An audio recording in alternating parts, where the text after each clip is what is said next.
Welcome to our channel. Today we how to download Shopify for dropshipping product imports, complete guide step by step clearly.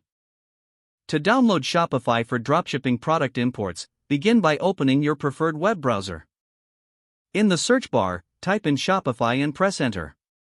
Click on the first link that appears, which will direct you to the official Shopify website. Once the page loads, locate the Start Free Trial button and click on it. You will be prompted to enter your email address.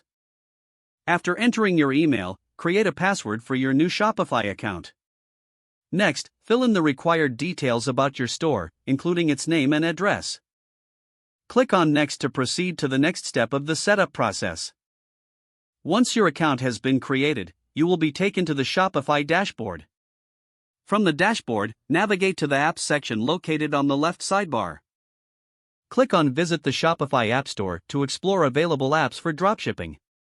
In the search bar of the App Store, type in Oberlo or any preferred dropshipping app. Select the app from the search results. Click the Add App button to initiate the installation process. If prompted, log into your Shopify account once more.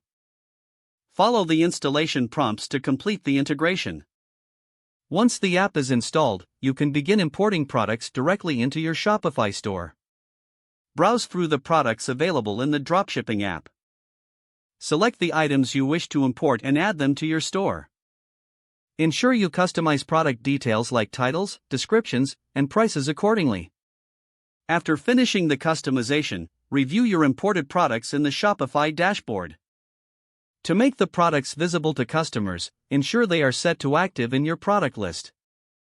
Now your Shopify store is ready for dropshipping product imports. You can start promoting your store to attract customers. If the page does not load, refresh the browser or try again in a private or incognito window. Make sure you are using the correct email address, then retype it carefully to avoid small typos. If your password is not accepted, use the reset option and create a new strong password you can remember. Check your spam folder for verification or security emails, then complete any requested confirmation steps. Don't forget to like this video and subscribe to our channel for more step-by-step tech guides.